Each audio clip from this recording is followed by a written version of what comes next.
Hello, good morning all of you. तो अपने इससे पहले जो डिजीज पढ़ी थी वो अपने पढ़ी थी रूबियोला। बोले तो उससे अपने क्या बोला था? मीजल्स। क्या पढ़ा था अपने? मीजल्स। ये अपनी पढ़ी, इससे अपन क्या बोलते थे?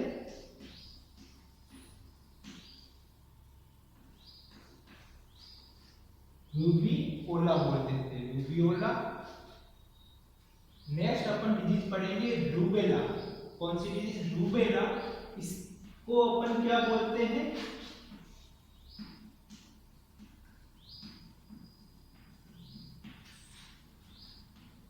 इससे अपन क्या बोलते हैं? German measles. क्या बोलेंगे बच्चों? German measles. बोले तो जर्मन खसरा बोल सकते हैं। इसके अलावा अगर अपन बात करें, इसको अपन एक और नाम से जानते हैं।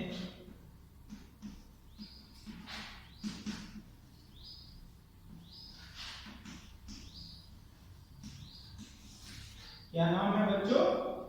Unnoticed disease. अननोटिस्ड डिजीज जिसे अपन बोलते हैं जर्मन मीजल्स, और जर्मन मीजल्स को अपन क्या बोलते हैं? रूबेला।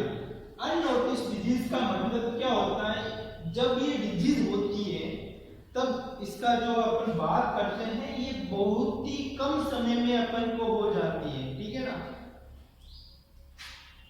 और कम समय होती है, प्लस इसका जो ड्यूरेशन होता है वो शॉर्ट ड्यूरेशन रखती है। क्या होता है? Short duration. इसका मतलब क्या होता है कि जो डिजीज का टाइम पीरियड होता है कि डिजीज अपन को हो गई वो कितने दिनों में सही हो जाएगी, वो शॉर्ट, बिल्कुल 3 to 4 डे के अंदर अपन को डिजीज सही भी हो जाएगी, ठीक है ना? और डिजीज में जो सिम्टम्स अपीयर होते हैं वो बहुत जल्दी होते हैं, और वापस प्रॉपर ट्रीटमेंट से उसका इलाज भी जल्दी हो जाता है। इसलिए that's called the unnoticed disease. अपन इसको नोटिस करने से पहले ये डिजीज अपने बॉडी से पूरी तरह से रिकवर हो जाती है, ठीक है ना? तो ये अपने इसको अदर नेम दे दिया, German measles and unnoticed disease. इसके अलावा से एक और भी बहुत सारी बुकों में अगर आप देखोगे, कभी कभी आपको इसमें 3 डे डिजीज भी दिखाई देगा। क्या दिखेगा? 3 डे डिजीज। कौन सी डिजीज होगी ये? 3 डे डिजीज। शॉर्ट ड्यूरेशन इसीलिए कहा क्योंकि ये बहुत कम दिनों में अपने सारे सिम्टम अपीयर करके बॉडी से निकल भी जाती है, रिकवर हो जाता है पेशेंट। इसलिए इसको आल्सो भी 3 day disease, unnoticed disease, German measles and ultimate इसे अपन क्या बोलेंगे? रूबेला। क्या बोलेंगे बच्चों? रूबेला। इसमें और इसमें कभी भी कंफ्यूज नहीं होना। इस जो मीजल्स होती है उसे अपन रूबियोला बोलेंगे, और जो रूबेला होगा उसे जो जर्मन मीजल्स होगा उसे अपन क्या बोलेंगे बच्चों? रूबेला बोलेंगे, ठीक है ना? तो ये तो अपने बेसिक चीज हो गई।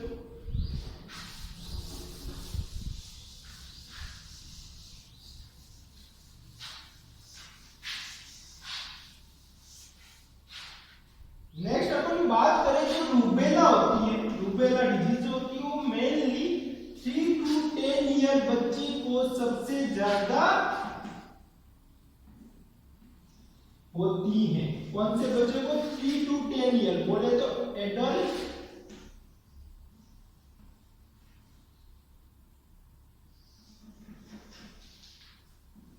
एडल्टहुड बच्चों को बहुत ही सबसे ज्यादा ये डिजीज होती है। सॉरी, चाइल्डहुड बच्चों को किसको होती है बच्चों? चाइल्डहुड। चाइल्डहुड जो बच्चे 3 से 10 साल की ईयर के बीच में होते हैं उसे बच्चों क्या कहते हैं? चाइल्डहुड। चाइल्डहुड बच्चों को सबसे ज्यादा जो डिजीज होती है वो क्या होगी? जो रूबेला होती है, इन बच्चों को सबसे ज्यादा प्रभावित करती है। नेक्स्ट चीज बात करें तो अपन ये जो इसको रूबेला अगर किसी भी वन चिल्ड्रन या किसी भी पेशेंट को हो जाता है फर्स्ट टाइम, क्या बोला मैंने? First time, if patient affected this disease, जब पेशेंट पहली बार इस डिजीज से क्या होगा, अफेक्टेड होगा, तब वो पेशेंट वो जो पेशेंट होगा is life long immunity achieve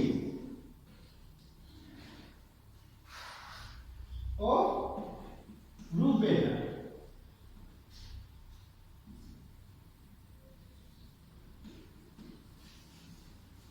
जब पेशेंट कोई भी फर्स्ट टाइम यदि उसको इन्फेक्टेड या अफेक्टेड हो जाता है रूबेला से, तो उससे लाइफ लॉन्ग इम्यूनिटी आगे प्रोवाइड हो जाती है, ठीक है। उसके बाद उसको वो डिजीज कभी नहीं होगी।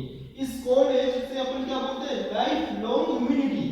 अब इस लाइफ लॉन्ग इम्यूनिटी को अपन और भी क्या कह सकते हैं, तो वो अपन बात कर सकते हो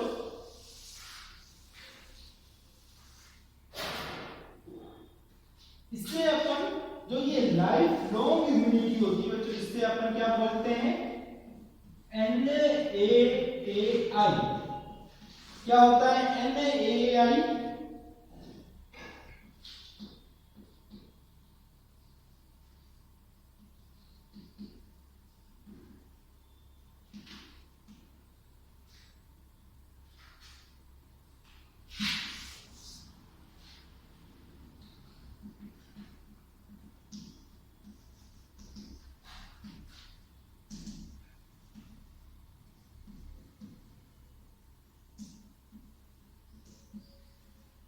क्या बोलते हैं बच्चों इसे, NAAI। NAAI किसे बोलेंगे, लाइफ लॉन्ग इम्यूनिटी।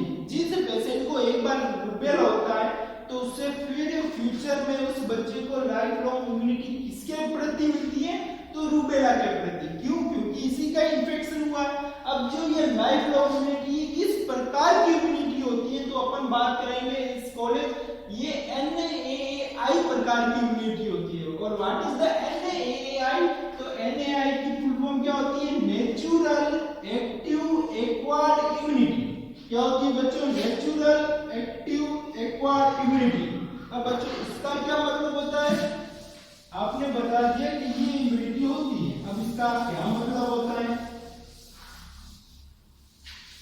तो इधर देखें, जो नेचुरल एक्वायर्ड इम्यूनिटी होती है NAAI, इसका मतलब क्या होता है बच्चों, नेचुरल, सबसे पहले नेचुरल आता है, एक होता है नेचुरल, एक होता है आर्टिफिशियल।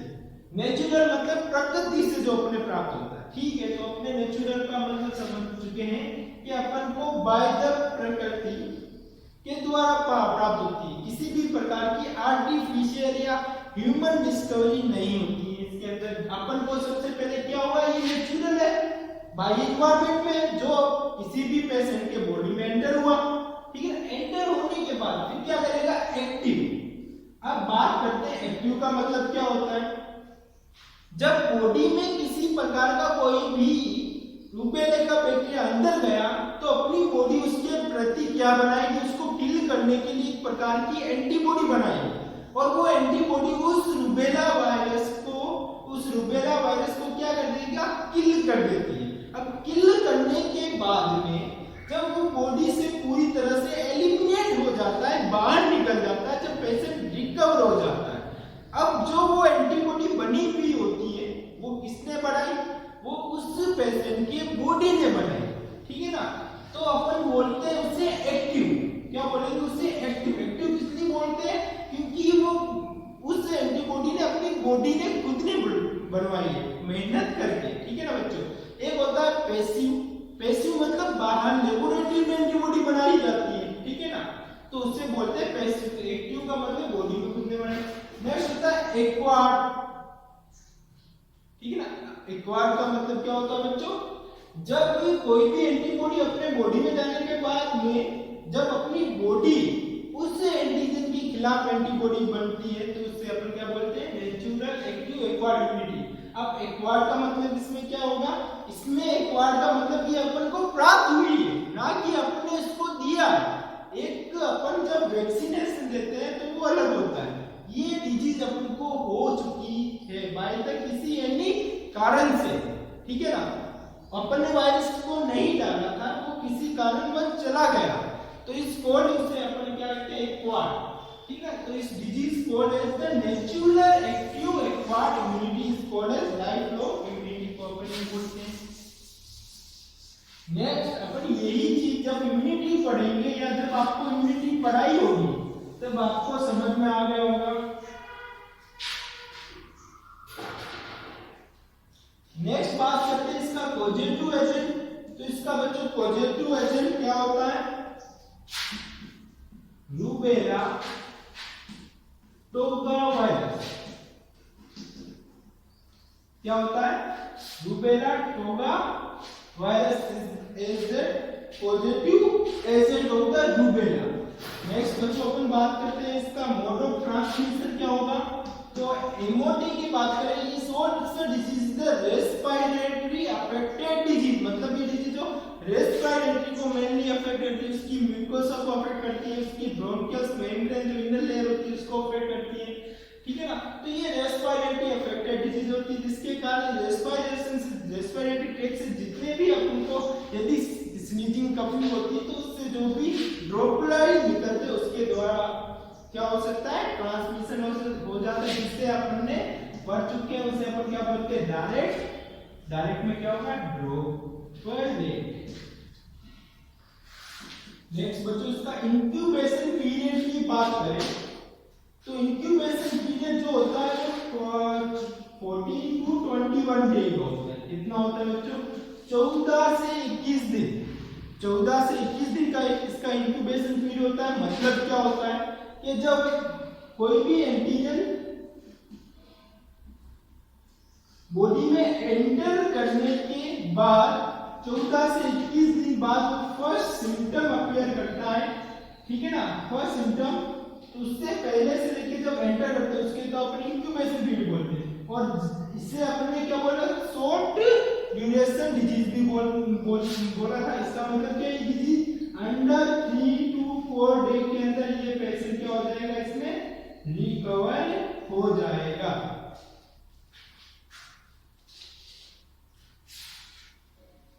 ठीक है ना। तो बच्चों ये हो गया अपना इंक्यूबेशन। बात करते हैं क्लिनिकल मैनिफेस्टेशन सिम्टम्स की।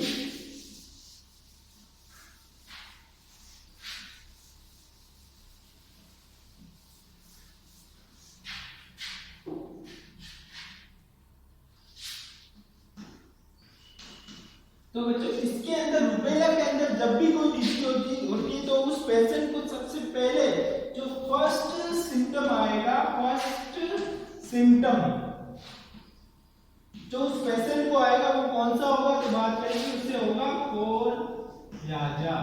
कोरयाजा is the first symptom of the rubella. उस पेशेंट के अंदर सबसे पहला सिम्टम उसके अंदर कोरयाजा होगा। और कोरयाजा का मतलब मैंने आपको समझा दिया था, क्या होता है बच्चों बता दो, वही कॉमन कोल्ड, सर्दी जुकाम, ठीक है ना, वो चीज रूबेला में सबसे पहले होगी। और जो कोरयाजा होता है कॉमन कोल्ड, कौन सी डिजीज होती है, अपने रेस्पिरेशन की अपर रेस्पिरेटरी ट्रैक्ट की डिजीज होती है कोरयाजा, ठीक है। नेक्स्ट अपन बात करें तो उससे फीवर भी होगा। क्या कोई भी अगर डिजीज होती है तो उसे बुखार तो आना पॉसिबिलिटी है, फीवर।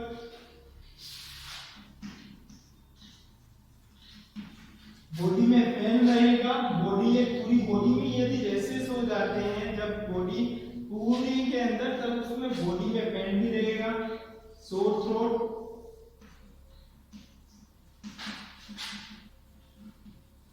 क्या होगा बच्चों, गले में खराश टाइप का ये भी कुछ रहेगा।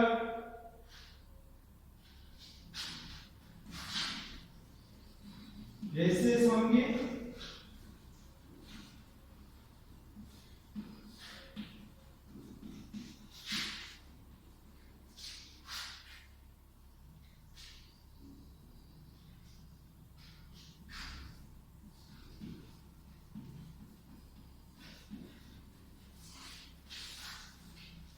लेटर स्टेज के अंदर क्या बात करते हैं, जब रूबेला होता है तो उसकी जो लास्ट स्टेज या लेटर स्टेज की बात करते हैं, जब लास्ट पीरियड में, उससे लिम्फेडेनोपैथी भी हो सकता है। लिम्फेडेनोपैथी का मतलब क्या होता है, जो अपने लिम्फ नोड होता है उसके अंदर वो वो क्या हो सकते हैं, इन्फ्लाम हो सकते हैं या इन्फेक्टेड हो सकते हैं, ठीक है ना। इस कोल्ड है जिसे अपन लिम्फोडेनोपैथी कहते हैं, ठीक है ना।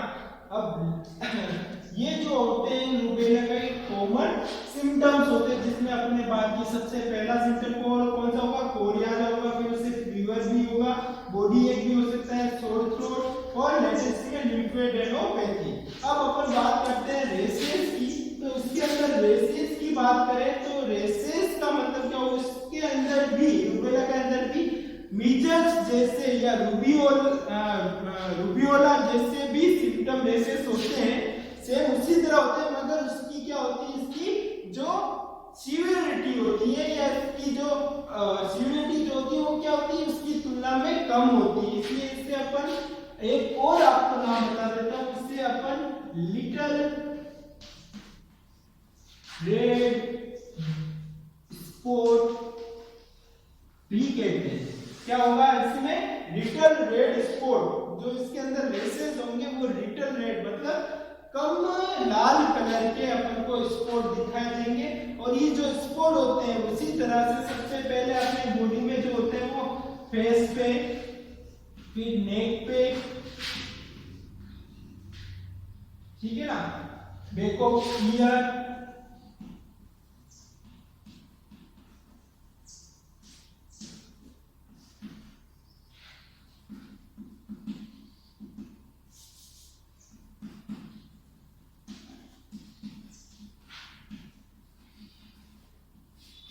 क्या होगा, जो ये रेसेस होते हैं वो अपने कान के पीछे से स्टार्ट होते हुए फेस पे, फिर नेक पे आते हुए ट्रंक जो अपने सीना होता है वहां पे आते हुए पूरे बॉडी में ये रेसेस बॉडी में फैल जाते हैं। और ये रेसेस मेनली किस प्रकार के होते हैं, तो मैक्यूल टाइप्स के होते हैं, अलग अलग टाइप्स के, वो मैंने आपको डिस्कशन कर चुके हैं अपन।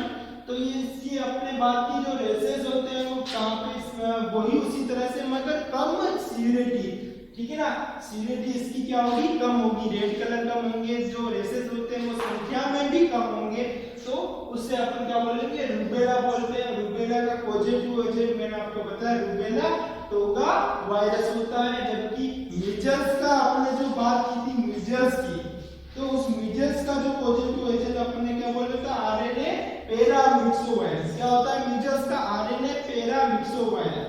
अब जब मीजल्स का अपने इंक्यूबेशन पीरियड की बात की तो उसमें इंक्यूबेशन पीरियड कितना होता है, 10 to 14 डेज, 10 से 14 दिन का इंक्यूबेशन पीरियड होता है, 10 से 14 होता है मीजल्स में। और रूबेला के अंदर क्या होगा, 14 से 21 दिन का बच्चों, कितना होगा, 14 से 21 दिन। मीजल्स में कितना होता है, 10 से 14, और रूबेला में क्या होगा, 14 से 21 डेज। ये आपको डिग्री याद रह जाएगा, ठीक है ना।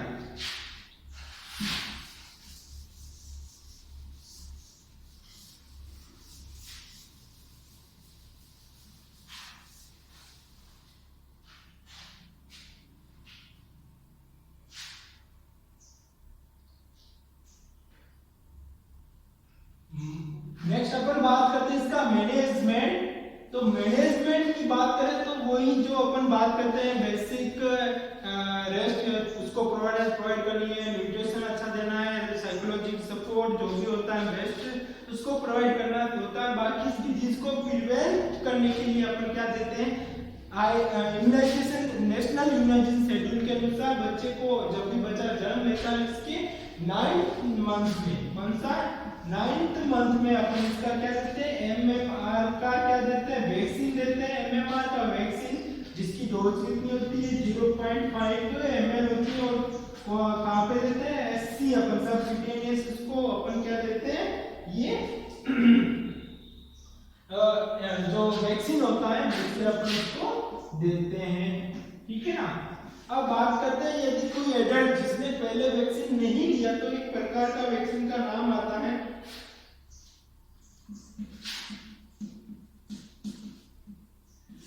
RA27/3।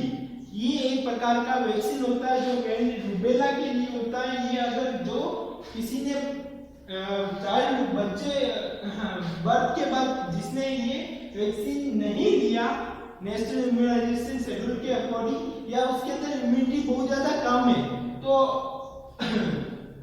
और एडल्ट में उसको मीजल्स हो गया है या फिर होने की संभावना है। अब मीजल्स ना हो उसको प्रिवेंट करने के लिए अपन क्या देंगे, RS-27/3 वैक्सीन देंगे, वही 0.5 ml देंगे। और कौन सा रूट के द्वारा, सब क्यूटेनियस रूट के द्वारा अपन उसको वैक्सीन प्रोवाइड करेंगे। तो ये तो हो गया आज का अपना डिजीज रूबेला। नेक्स्ट अपन इसकी जो तीसरी इंपॉर्टेंट डिजीज होती है मम्स, कौन सी होती है, मम्स, जिसे अपन क्या बोलते हैं, रूबुला, जिसे अपन क्या बोलते हैं, रूबुला, रूबुला। तो ये इसे अपन इसे बोलते हैं मम्स। ये अपन नेक्स्ट क्लास के अंदर इसका डिस्कशन करेंगे। तो आज के लिए बच्चों इतना, धन्यवाद।